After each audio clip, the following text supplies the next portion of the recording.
when Schultz and Biden had a news conference, at which time Biden said, well, if they go in, we'll destroy them. And Schultz said nothing. It does not make sense for the German chancellor to have willingly agreed. He's complicit in that. And that's bad. He shouldn't be doing that. That's not his business. His business is protecting the people of Germany. I'm sorry. I've been doing this for a long time. And that stinks. It doesn't make sense. Ich bin super stolz und glücklich, euch exklusiv den legendären Journalisten und Pulitzer-Preisgewinner Seymour Hersh erstmalig auf einem deutschsprachigen Kanal zu präsentieren. Seymour Hersh hat vor einigen Wochen für Aufsehen gesorgt, weil er Insiderquellen in seinem Artikel genannt hat, die behaupten, dass die Anschläge auf die Nord Stream Pipelines von den Amerikanern gemeinsam mit den Norwegern durchgeführt worden sind. Vor einigen Tagen gab es dann eine andere These, die behauptet hat, es waren pro-ukrainische Kräfte mit einer Yacht. Und daraufhin hat er vor einigen Tagen eine Replik veröffentlicht mit dem Namen Cover-Up. Über all diese Themen sprechen wir heute exklusiv in einer neuen spannenden Folge. Marc spricht mit Seymour Hersh.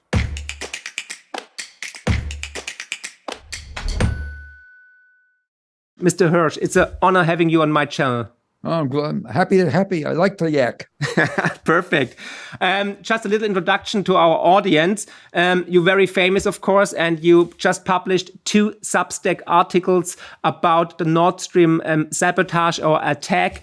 Just yesterday, you published a second article about the cover-up of the attack, of course. So before we talk about this, according to your source, who blew up the Nord Stream pipeline, and most importantly, why? Well, what I wrote was that, of course, Joe Biden made the call. And what I said in the initial article, there was a long-standing operation that had, all of this had its beginnings about 3 months before Russia attacked in the Ukraine, when they were building up. And it was very clear there was great enmity, a lot of nasty exchanges between Biden and his foreign policy team and the Russians. And so there was not a happy medium and no serious talks of negotiation.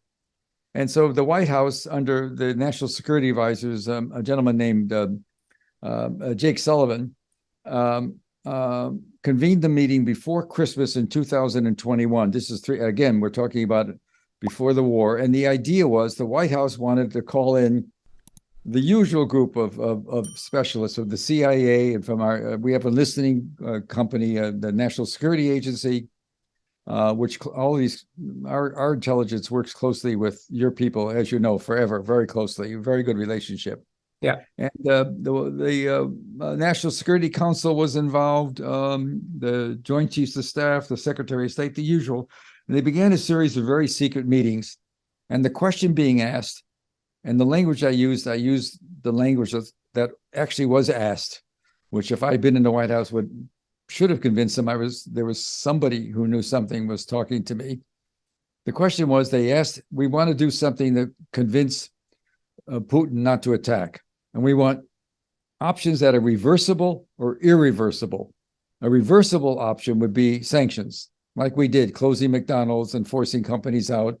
Yeah, and we see some German money that was in banks abroad, a lot of money, many billions, and stop buying oil. And the irreversible stuff was something kinetic, and that became the option. We can blow up a pipeline if we have to, and you have to understand there's been a long American history in the Cold War in terms of our notion that evolved of containment of communism. The first time it became public, I wrote about this also in one of the pieces I did for the Substack, was in the Kennedy days. The worry was that Russia had tremendous amounts of gas and methane gas, clean gas, and oil that they were selling directly to Germany via pipelines. And that always worried us. We always viewed, from the Kennedy days on, the Russians were weaponizing their gas to get leverage, and as communists in a world that we wanted to be non-communist, Western Europe, after World War II. And particularly complicated for Germany, because your country, of course, having been in the war and done a lot of damage to Europe, had a lot of enemies. And I think Willy Brandt deserves more credit than he gets for the idea of Ostpolitik, which is we're going to show our neighbors we are different. We're energetic. We have great industrial capability. We're going to be doing trading. We're going to be turning into a great power, and we're going to be good partners of Europe, which they were. And that's how they got back. I mean, trading and using cheap Russian energy. And so by the time Nord Stream 1, which was the first pipeline that was sponsored by gas, it was run by oligarchs, Russian oligarchs, 51%. It was a major pipeline that produced zillions, billions and billions of feet of gas. There's a wonderful measurement. I can't remember how much they moved to Germany. Nord Stream 1 was a pipeline that made a great deal of money for 4 European companies that owned 49% of it.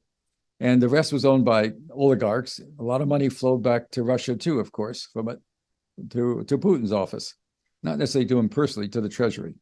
And so Nord Stream 1 from 2011 on was an engine. Your country prospered. You're automobile. You're a great manufacturing company. BASF, the largest chemical company, were incredibly competent and very serious industrial country. Probably a outstanding country in terms of it in Western Europe. A lot of, and so we always worried about that the tie with Russia over energy. So a second pipeline was built and was constructed, finished by 2021. We're talking about $1 billion, many billions spent, 750 miles from a distributing point in very near Leningrad, all the way along the Baltic Sea to Germany. No stops, unlike the other pipelines.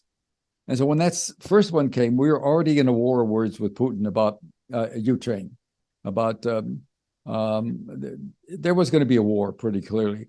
And so your chancellor, I think under pressure, I know at our request or pushing, sanctioned the second pipeline. It was left standing with 750 miles of gas in it. That's what blew up. And so at a certain point, I wrote about a separate, the CIA with NSA, with signals people and others, went to Norway. We've had a long-standing relationship with the Norwegian Navy and Norway in particular. Norway has 1,400 miles of coastline from Oslo all the way to the Arctic Circle where Russia is. And we have built and helped finance radar stations. We rebuilt a submarine base, a Navy base. We put hundreds of millions, if not billions, into monitoring Russia from the Arctic Circle with the help of the Norwegians, and who don't like Russia any more than we do. And so they helped us. I wrote about this in the initial article. We worked with them very closely, as we have since the Vietnam War days and before that. We worked very closely with Russia during World War II, of course. I mean, with Norway in various operations. And so they did it. They found a way to blow up the pipeline. The president didn't want it. He delayed doing it. It was left. They were going to do it during a military exercise in late May, early June. He said no. He was afraid of it then, Biden, because it would look too much like us. So 3 months later, he wanted it done. And by that time, the mines were there. All you needed to do was fly over, drop a sonar device, and it has a knock-knock signal. Yeah. You can't use high frequency in water. It burns up, but low frequency works. And so 3 months later, he did it. It blew up. Why then? I don't have a perfect answer. I know by then, I spent a lot of time wondering why then? Why in late September?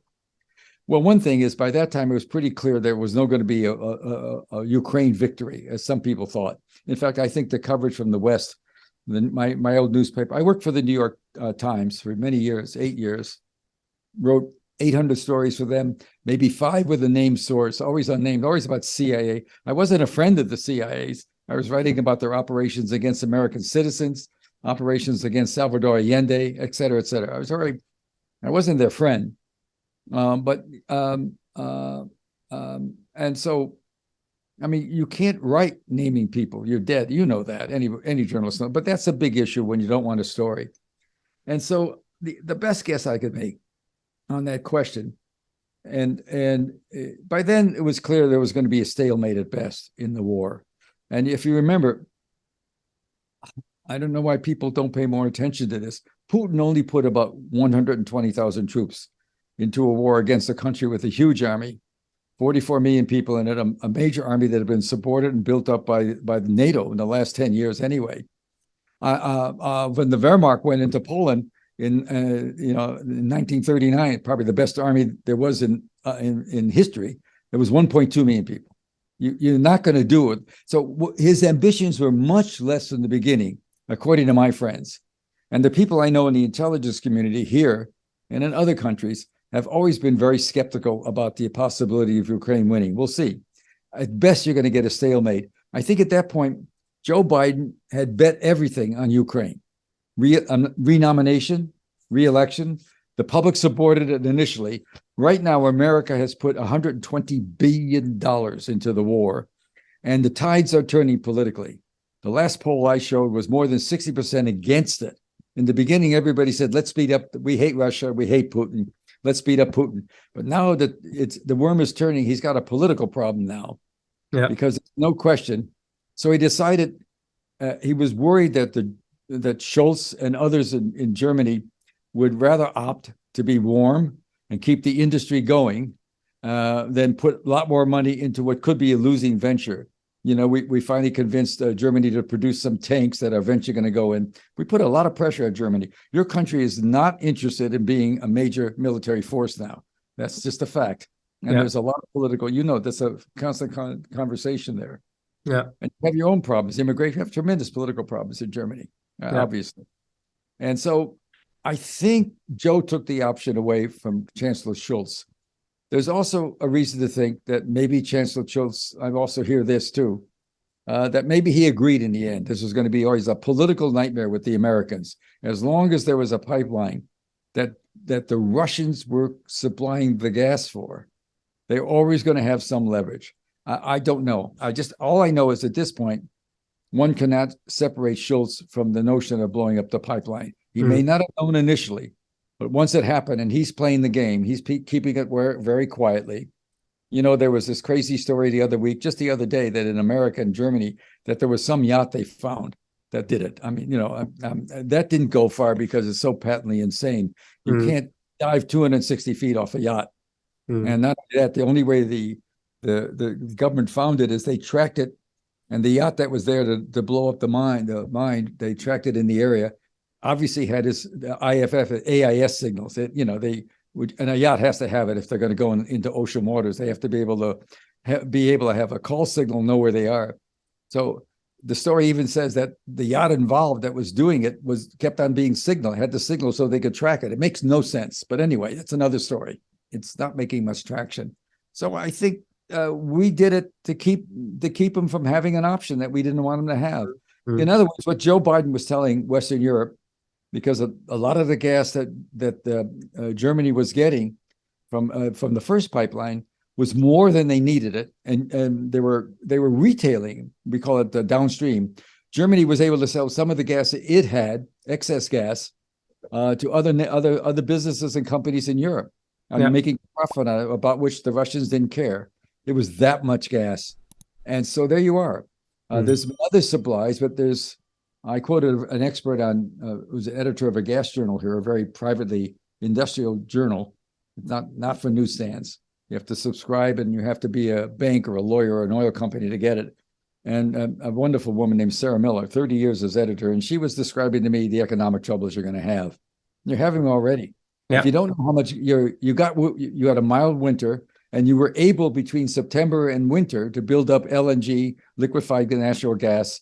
I mean, very creatively. And also, your government spent an incredible amount of money subsidizing gas for the people, the citizens, last winter. It got cold, and funny, after New Year's, it got cold. There were some bad stretches. And I know from friends, people were really irritated in Berlin about not being able to keep the house at 70 degrees. And the Bundestag was at 60. I understand people were wearing pajamas or ski clothes underneath their regular outfit in the parliament. So there you are. So what Joe Biden said to Germany, well, since you won't, you can't make a commitment to support me forever in this war I'm going to lose, I'm going to keep you away from deciding to take gas. It's not. If you have a bad winter this year, you're going to be in trouble. Yeah. If you're a big company and you want to build a major project somewhere, in one of the major industries, you can't predict what the cost of gas is going to be next year. You can't subsidize it as much as your government did. You're a very poor government. You had a lot of money to subsidize. That's not going to happen. You don't have the reserves you had last year. Yeah. So your first article was a bombshell. It was actually a scandal, and everybody was talking about. Were you surprised about the response, about the feedback, about the backlash which came? Because people called you like names and conspiracy theorist, and now he gets old and grumpy and he's out of his mind. I'm definitely old and grumpy, I'll tell you that. I play a lot of tennis, and don't hit a drop shot to me because I won't chase it. Anyway, but no, the thing that got me going in terms of being somebody of importance was I did a story about a major massacre in Vietnam. Yeah, 1969. What it said to the American people, and they did not want to hear this, is that we fight wars no better than anybody else. Yeah. And I'd been in the U.S. Army. As a kid, I was drafted. You had to go in and be now it's a volunteer army. You go in, but then you were drafted. And I learned how to shoot a gun. I learned how to do all that stuff. And I would have gone with my fellows anywhere, because you don't fight for the flag, you fight for the people in your unit. So I understood how you can get into the war, but I could never understand how you could rape and murder 500 people. And it was a horrible story, and that got me going. I ended up working, I was a wire service for the Associated Press. I ended up working for the New York Times, and then for a wonderful magazine, The New Yorker, and written 11 books. Some of them I made a lot of money on, and some which I did not. That's the way it is. But I'm there. And so I understand the easy way to deal with a problem is to say anonymous sources. I will tell you this about it. That first story, there's not one place where a source is in a meeting, because I understand how you research, how you find the people. If I have anybody in a meeting, they know who's there. Anyway. And so I'm sorry about my phone. I thought I turned it off, but I did not. No problem. Anyway, big deal. So there you are. It's getting traction. In a lot of people in the Bundestag have called me, but I don't do anything politically. I don't deal with in America. I've had a few people, some prominent people here, but I just don't do politics. I've never testified to Congress. I just write my stories, and I'm not a political player. There was a lot about Joe Biden. The domestic programs were good. I don't understand why Joe Biden and the people around him, his Secretary of State, Anthony Blinken, the Secretary of State, is very anti-communist, but he was supposed to go meet his counterpart in Beijing 3 weeks ago, and he didn't go because of a balloon. You know what I mean? I mean, are you kidding me? What's this about? And the hostility about the meeting between Xi and Russia. And we have a problem with Zelensky that nobody wants to talk about, that maybe I'll write about. I don't know. I don't like to do this, but corruption there is terrific in Ukraine, much more than we're telling anybody. It was the most corrupt country in the world a couple of years ago. Everybody knew it. Oh, you couldn't go there as a businessman without having $25,000 in cash, just so you can get through the airport, basically. The problem is that it hasn't stopped.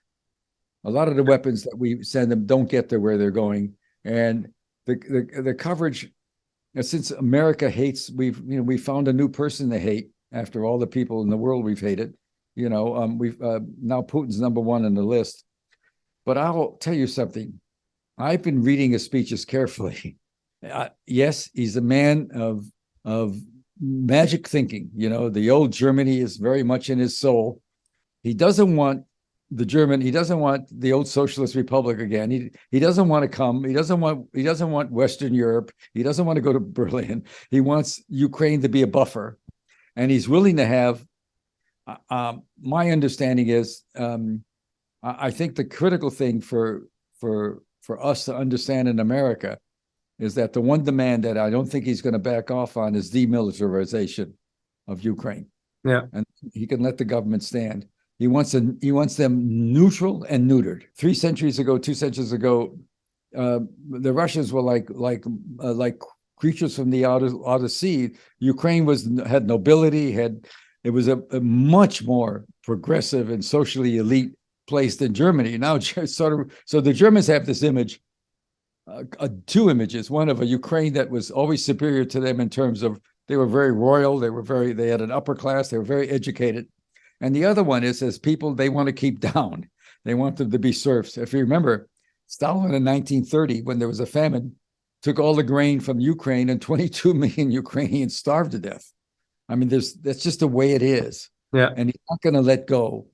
And even the former ambassador to Berlin, to Germany, Bill Burns, who's now the CIA chief, in a memoir he wrote after retiring, he was 20 years or 30 years as a diplomat, including Deputy Secretary of State. He warned in a memoir he wrote 6-7 years ago after retiring, that Russia will go to war with Ukraine if we keep on expanding NATO to the east. This is an old story. Everybody knows it.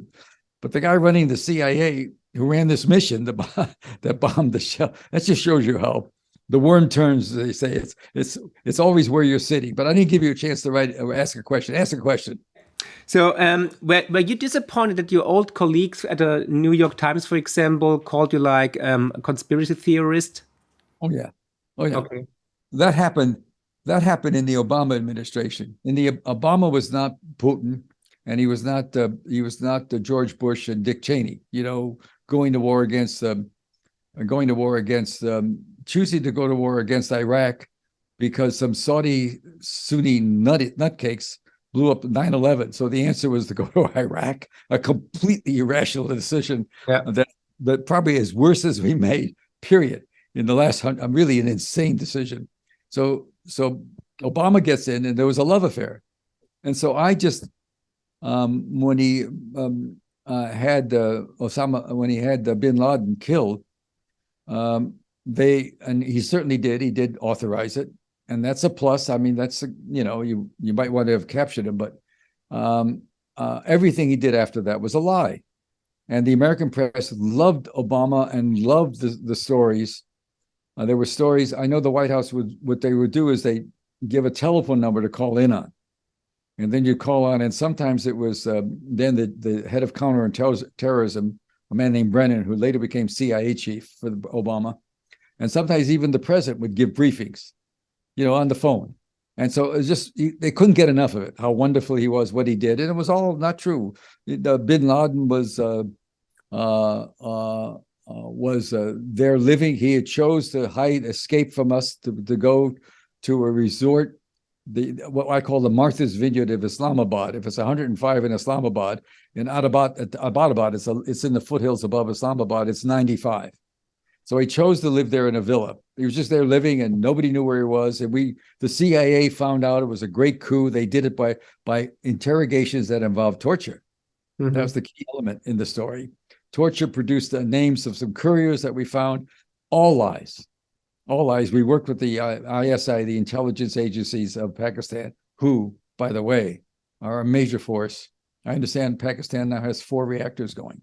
Yeah. We pay no attention to it. Anyway, it's up in arms, that country. It's very crazy, very unstable. Anyway, but we don't pay attention to things that are uncomfortable these days. We're more worried about Trump. Trump's back in the news, Yeah, definitely. So what they're going to do in their wisdom, they're going to indict Trump for paying off a girl that he slept with, a prostitute, which I would say 20% of the major corporate leaders have done in their life. They're going to indict her for a crime that's going to get him great sympathy. Make it more electable. That's what we're going to do right now. You think he will win again if he's running? I think the fear of the New York Times and Washington Post and my liberal friends is he will.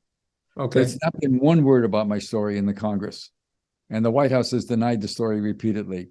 Okay. And I'm telling you, they have more than a little reason to believe the story. I mean, they know I know. They know I know. There's things I wrote. There's things I wrote that I could only know from certain ways. So there you are. And the story is certainly gaining traction around I hear. I mean, more governments are believing it.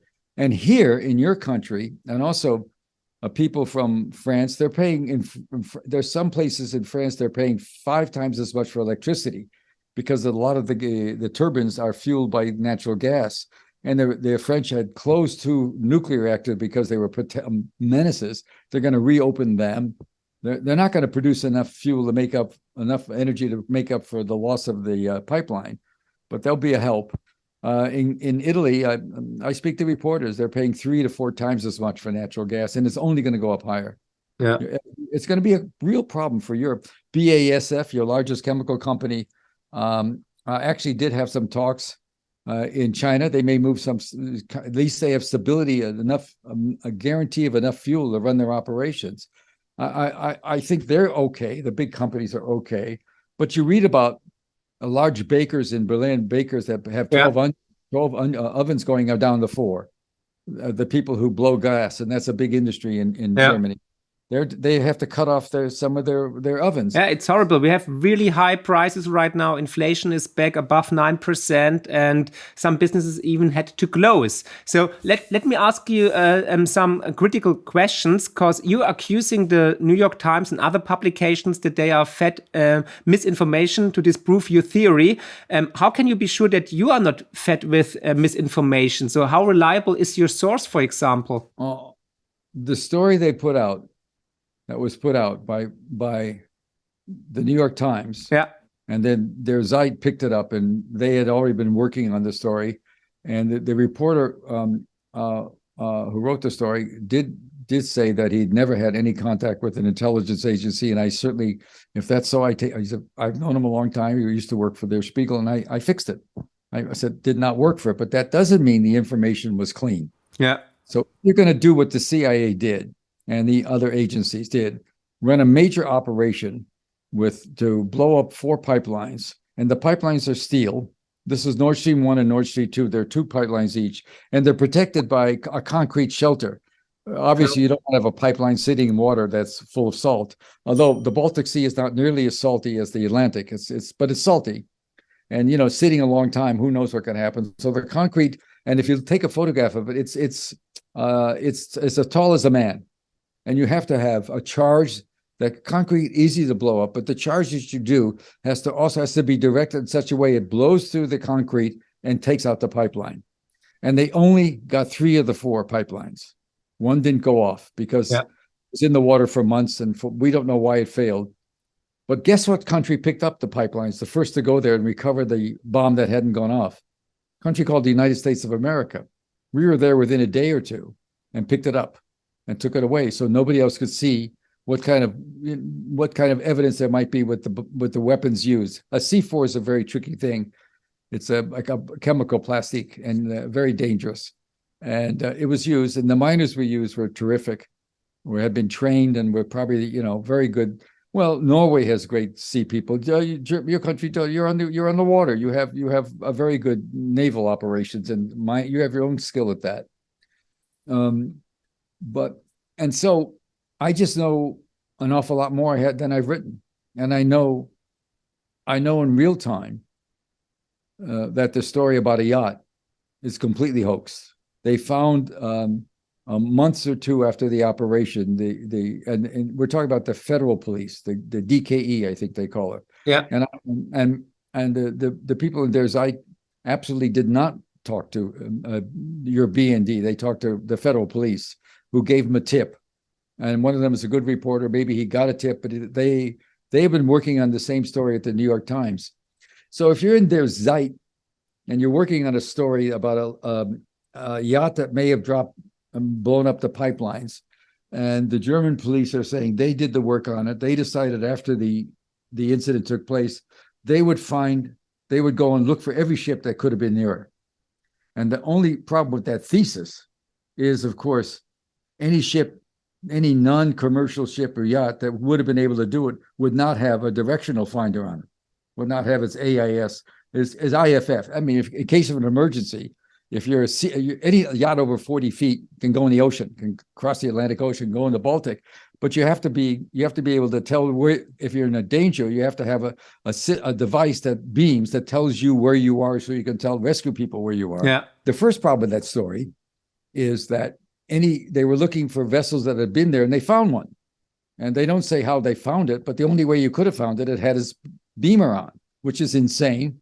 In Germany, we have some fact checkers, and they say there was no Alta class ship which had operated near the blast sites during NATO Baltops maneuver last year. So what's your response to that? Okay, well, there's something called open source intelligence. The people that do open source intelligence, they're very valuable. They can track down an accident. They know where things are, but they don't see. They use signals. When my president Biden flew to via Poland to visit Zelensky about 3 weeks ago on Air Force One, the stories. I read it either in the Washington Post or New York Times. I didn't think much of it because it's so automatic to me. When they, as part of the protection of the president, when they got into Poland, the Air Force One did something that's very potentially dangerous. They turned off their IFF, their transponder, they call it. Airplanes, as you know, have to beam a signal, so nobody else can get, particularly in bad weather at night. It's a law, but they turned it off because it's Air Force One. What does that do? It makes it invisible. So if you're in a very smart group of intelligence officers who know a great deal about signals traffic, our National Security Agency and the CIA have big units that do that. So you have a situation where you have mines that have been underwater for months. The president has an option of choosing when he wants to do it. He gives you the signal. You then have to send the plane flying not at water level, 200 or so feet at a certain time. It doesn't matter what time. And it has to drop a sonar. And to avoid complications, a low frequency sonar that will beam a signal that 10, 20 minutes will get, by the time it's done, it may take 20 minutes to get to all four of them, which is a boom, go. It's the right beep. I don't know when you were a kid, when I was a teenager, I guess, or 12 or 13, we used to chase girls and they would lock the door. And in order to go, we go knock, knock, knock, knock, knock, knock, knock. That's what they use. It's a very basic signal. They change the pulse. It's like changing a note, playing a flute or something. That's, you change a note. There's a certain, and that the sonar responds to that, which triggers and has the capacity to trigger the bomb on a delay. You do not want to be anywhere near the water when that goes off. You can do a 24 or 48-hour delay is the longest, I think. So you delay it. So by the time that plane that dropped it off, and they don't know what their mission is, and they're not seen because they're not using the transponder, they're already back at a base in Norway. And so if you want to, since ships at sea also use electronic devices, you can recreate any electronic devices you want in the Baltic Sea for those days. And that's the problem with OSINT. They only see signals. And I'm exaggerating, but you could recreate the Japanese armada coming to Hawaii to blow up the American fleet to start World War II there. You can make anything appear there. And the real signal, in case of a problem, the real communication, in case the miners have a problem down there when they're doing the mine, is an American Air Force surveillance plane that also was there. It's in the news. It's in the stories about the president. When the president was in Kiev visiting Zelensky, an American 707 NSA, National Security Agency, it's called a rivet joint plane. They fly over the borders of Russia and China and monitor radar. That plane was diverted. It was over there. It was an emergency link, because the last thing you want to have if you're in the water in the Baltic Sea under cover, you don't want to start broadcasting, emergency, come get me, because somebody will pick up that signal, know there's something going on. You have a special signal, very encrypted, to an airplane above. That was all there. And so it's not a hard explanation. It's just one that the open source people don't like, because what it means is what happens is you use open source as a cover. You don't have the plane ID'd, and whatever ship that was there, they're not seeing because it's not running its AIS, it's running blind. So you can't see it. That's why they couldn't find it. And the other problem with the open source thing from the beginning, when they said there was no plane, no boat there, the question they don't ask is, well, why were there bubbles? Why was it blown up? How did it happen? Because open source can't answer that. They can say nobody was there. It couldn't have happened the way I said, because they're not seeing it. But that also doesn't explain why it was bombed. Do you know what I mean? Yeah, sure. But when you're so busy trying to knock down a story, as media get to, that's one of the things media like to do. If it's a story they didn't get, and this kid from left field, outer field, I should use I coached soccer here for about 10, 15 years. nothing like that World Cup game, those passes. Anyway, I can tell you, it was amazing. That one goal with 5 passes. I mean, I see that in my dreams. 5 passes. You know what I'm talking about, the second goal. The most amazing thing I've ever seen in my life. It was like a movie. Anyway, big deal. And so we go. So it's not a hard explanation. They made his plane dark. I can't keep on saying it. And if you get past that, who else could have done it? Do you know how hard it is to go below, and how much training the divers have to do? And I'll tell you something else about it. Only 2 divers, 1 for each pipeline, 1 and 2, because they were so good and so skilled. And the trick of an operation like that, of course, you use the Norwegians, and the Alta class boat was there. There's 2 different. There was a ship called the Alta that people thought I initially was talking about that had burned 2 years earlier, but it was I guess in honor of that ship. They had a next generation. They renamed some of their minesweepers. There's minesweepers and mine hunters in the Norwegian arsenal, Sea Navy, and one of them has a big bay, and it's big enough that you can put a decompression unit in, a recovery unit. So the divers, when they go down, they have to stop. It's 260 feet down. They're wearing masks. They're lightweight stuff, but it's still, you have to be put into it. It's not the steel stuff that you see in the movies where guys go down way deep. Work. These are relatively lightweight, but they still have to be put in, and somebody has to zip them up and dress them up. And they're breathing oxygen, nitrogen, and helium. It's a mix, and it's 260 feet down. Every 80 or 90 feet, they have to stop a considerable amount of time and get their blood, so they don't get too much oxygen and die. So it takes time to go down. But if you have a decompression chamber hidden in the Alta class boat that's not signaling, it's not seen by anybody. Okay. Yeah. Because that was a second point which was criticized by the fact checkers, that according to the videos of the ships, there is no decompression chamber on those ships. But you say they just hide it. Well, because one of the 2 ships, there's Alta class has 2 different kinds of mine. One hunts mines, drops them and goes hunts them. The other one is a sweeper, picks them up. There's a distinction. One of them had a bigger bay underneath. Yeah. Okay. And you could put it into the bay. And I'll tell you what they did. They did fly a special flight, the CIA did, with a decompression chamber. And the idea was to use the Norwegian ships because they're in the Baltic. They understand the sea better than we do. They understand that the Baltic's a very fast-moving current. It clears itself every year. It reinforces. That much water travels. We're talking about 800 miles of water. And they have the usual same tides. So you had to find a place.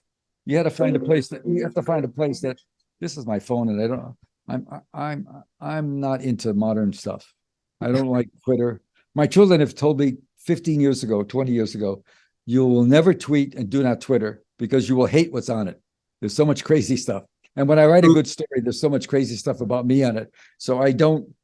Yesterday was a lot of stuff on Twitter about the story I did yesterday. Exactly. Let's talk about the new article on Substack. You just published the cover up.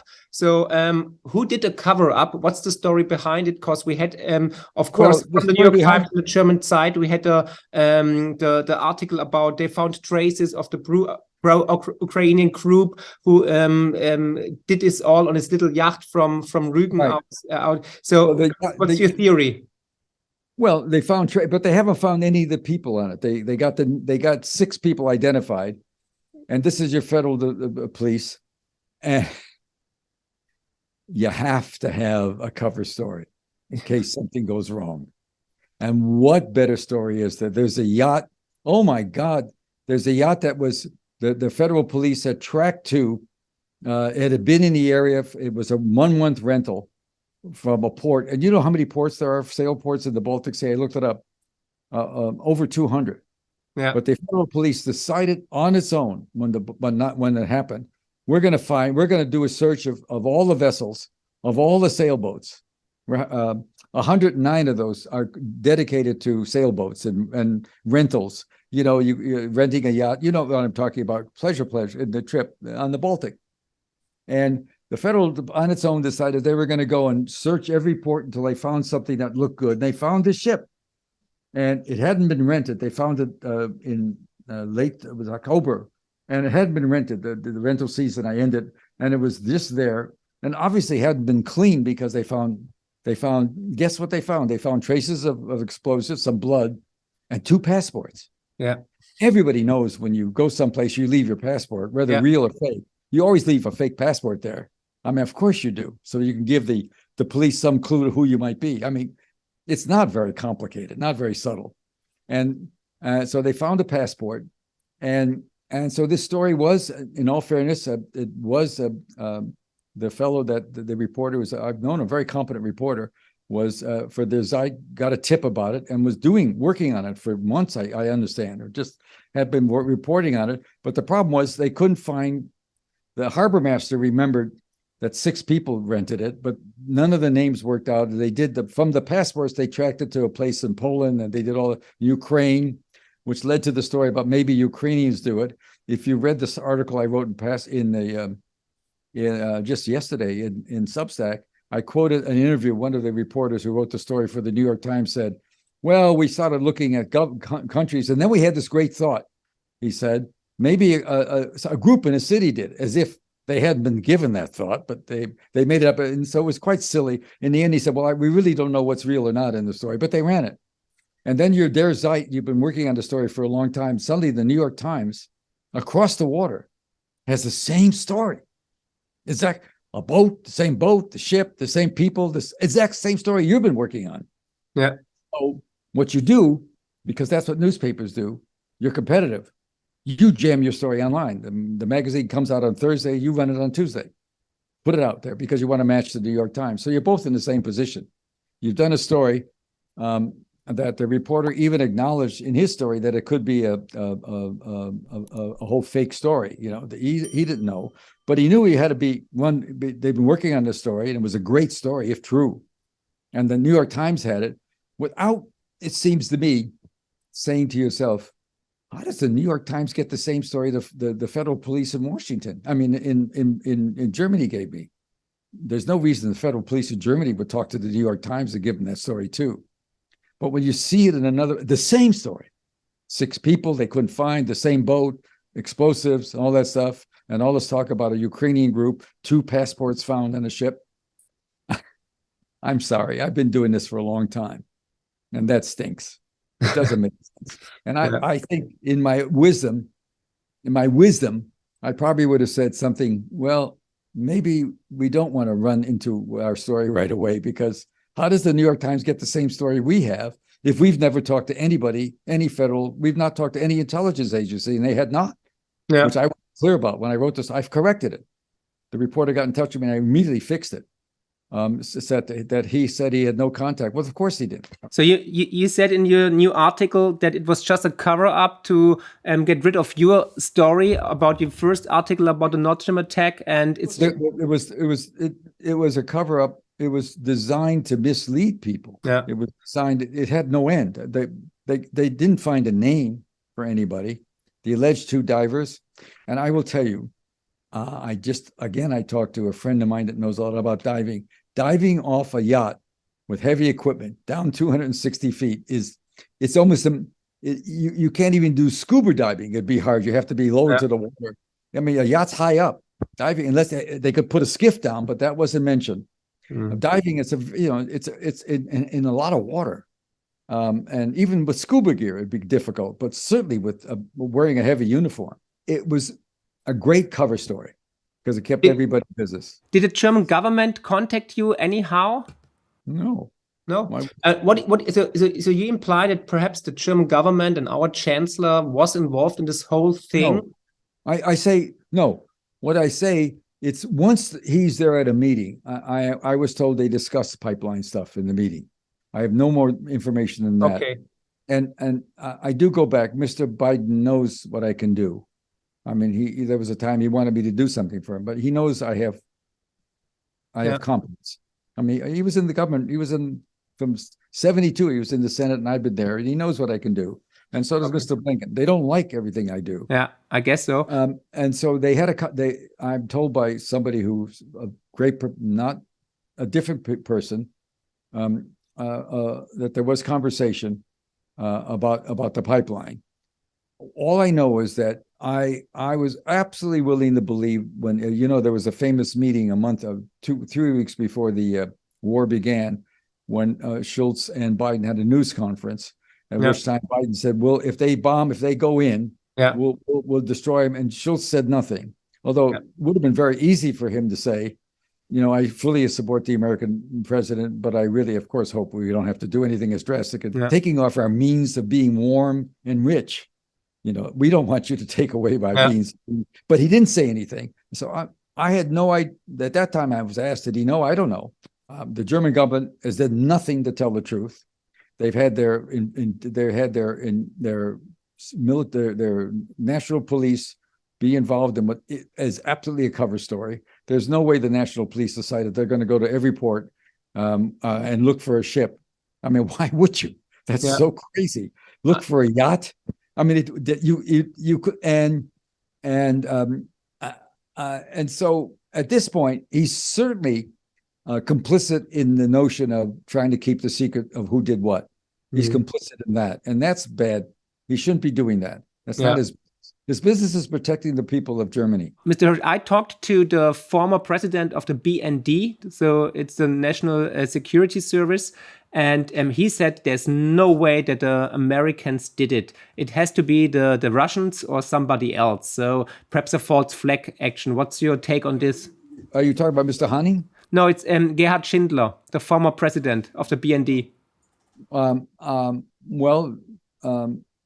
That's consistent with the position of Germany. That's very consistent. Look,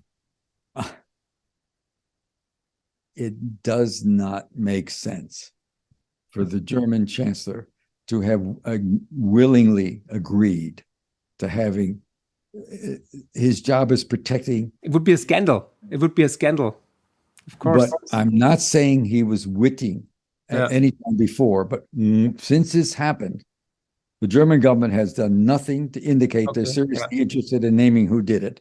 There's no way the German federal police decided to go look at every port to find a yacht. That story just doesn't make it. Yeah. And there's no way if you leave a yacht, no matter who you are, do you not clean it? We're talking about a big ship which sleeps 5 compartments, so I understand. And no way do you not clean it of residue. And no way do you nobody leaves a passport. I mean, this story is such a bad one. I'm long of tooth, so I don't doubt that the next one of the heads of the BND, I will tell you they have a tremendously close relationship with us. Yeah. Certainly share information on a lot. Yes, I don't know if we share. Look, you can't get away from one fact. The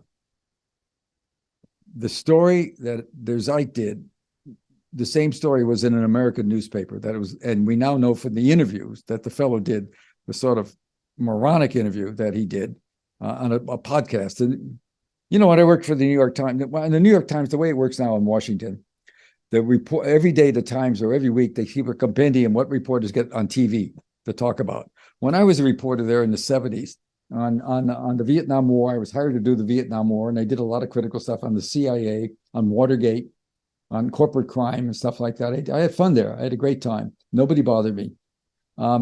They would sometimes call me after I had a good story going, and the public relations office, and say, one time I was in Denver. Would you go to an office in Denver for NBC and do an interview for the nightly news? And I would say, are you kidding?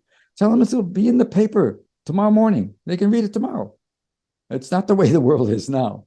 Now you go and you write your story, and maybe 2 times during the day, you feed the story online where you are. And then you put on makeup and go to 5 or 6 television stations, CNN and MSNBC, and then you pimp out the story on television, for which you're getting paid. Probably more money you're getting from the New York Times in total. But that's just, you can't do it if you don't go 10 hours a day or 12 hours a day in a story. You can't do it. You can't do it right. So you have to rely on sources.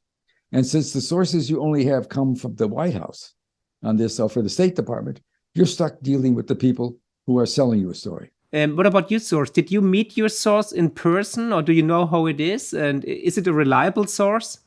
I'll say a story about another guy I had. There was another guy I was seeing far, far away from here who had incredible, and he retired. And I used to go to where he was a day before and spend the night in the fanciest hotel, 5-star plus, the kind of hotel. I always go on a Saturday night where Sunday morning they don't start serving breakfast to 8 a.m, but it's because it's a ritzy hotel. If you walk in at 6:30, they'll give you coffee and let you sit in the corner. So I used to fly in and I'd see him the next morning, and we talk until people started coming, about 8:30, 9 o'clock, and then we take a walk wherever we were. And one day, after he retired, he said to me one day, we were standing outside, and I guess I had a rent-a-car that was being driven up for me. I was going to go back. I was 200 miles from the airport. I had to be somewhere. And he said to me, I'm so glad I retired, because every time I'd go meet you, my wife would say to me, I'm sure at some point, one of these days, you're going to be having breakfast or standing talk to him, and the FBI will come and arrest both of you. I'll never see you again. She said that. So I have a lot of people I talk to, and I don't, you're asking me a question I don't like to answer. The one thing I will say to you is that the first story I wrote had nobody in a meeting. So, and I understand I can get criticism. It's the easiest criticism in the world to do, but I had so many sources. As I told you, at the New Yorker, when I worked for the New Yorker, which has very good fact checking. And by the way, you know what I did? The Substack self-publishing thing, and I have a wonderful editor. I did a lot of writing for the London Review of Books, which you should know is a great magazine, and a terrific editor there is also a great journalist who lives in New York. He hired him to be my editor, and I hired a former fact checker at the New Yorker who knew my people. The fact checkers at the New Yorker are very fussy. They're very famous. This is one of the better ones. Really, I mean, they're all good. This one was terrific, and he's retired and living a good life in upstate New York. And I begged him to come, and he's been checking for me. I'm paying through the nose, and they find things. I mean, they really are very good. They're very good. It's just things you miss, and so I'm doing that because I know anybody in his right mind on the edge, like I am with stories, and the fact checker and the person at the London, they know who my people are, but nobody else does. Yeah. Did you talk to your source afterwards again? What are you talking about? Of course. Yeah. Okay. And would you publish it again after all the backlash? Because you're like a well-reputed journalist, and would you do it again? Are you asking would I publish My Lai again after that? I knew what I will tell you. I did not have a video of American boys murdering and raping and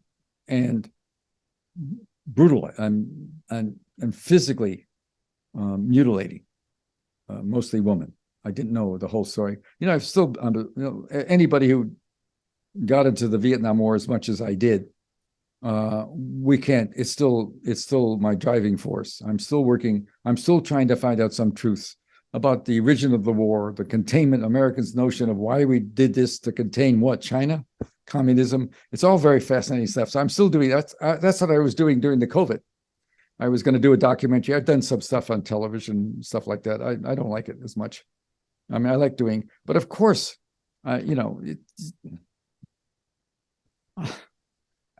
people, here's the thing.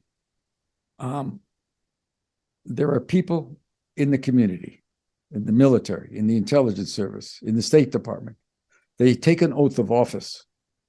And the oath of office they take, and I'm talking about really interesting people, very bright, families maybe of 4 generations in the service, even in intelligence, long time service to America, to their country. They take an oath of office, not to the colonel or the general or their boss or to the governor or to the president. They take it to the Constitution.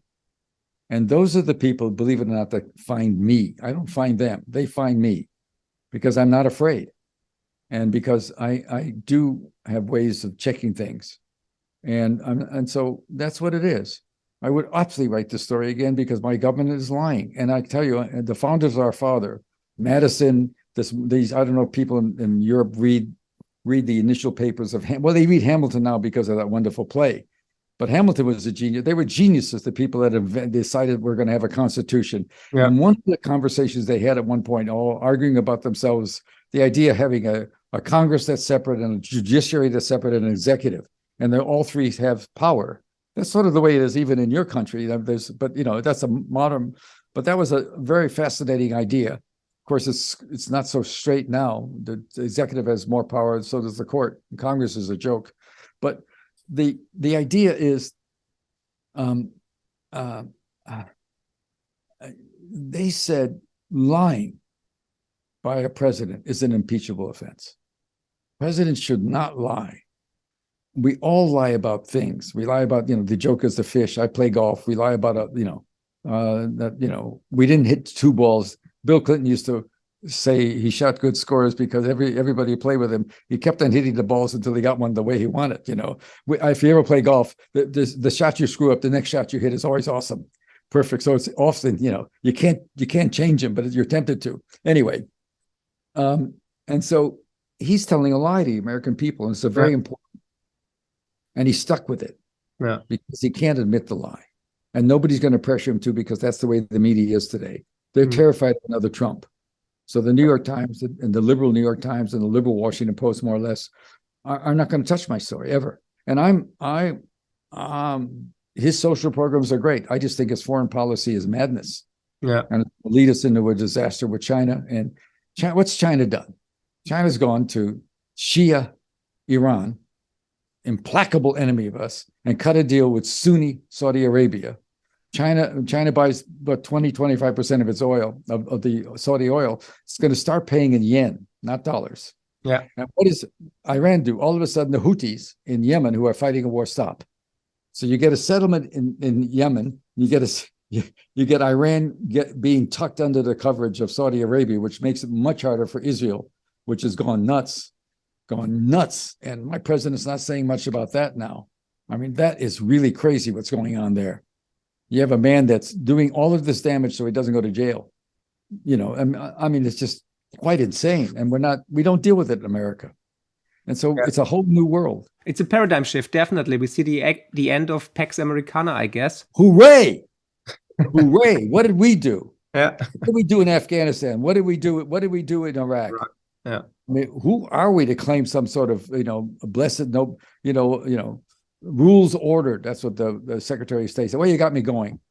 Yeah. But I don't do this because of politics. I do it because the story came to me. And by the way, I nobody brings it to me. I ask somebody a question. It just was on my mind one day. I got to go. You see, I'm getting 18 calls. All right.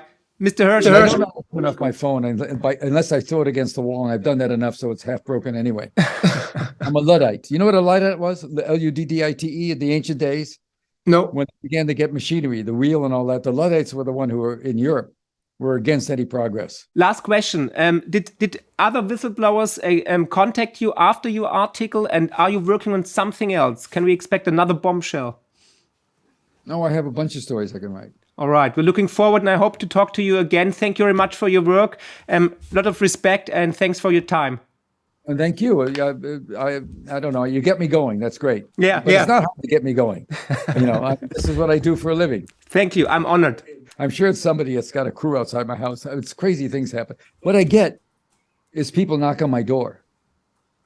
Whistleblowers. I'm serious. Yeah, I guess so. That's what I think. I somebody the other day out of one of the army services, the military services, and I said, "Whoa, you can't just come knocking on my door." First of all, I have an office downtown that I don't like as much.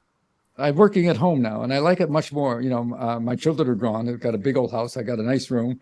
My wife's the doc, and she goes to her office. And so I can do what I want all day. Take a nap, go hit some golf balls, and do whatever I want. I'll talk to a German guy.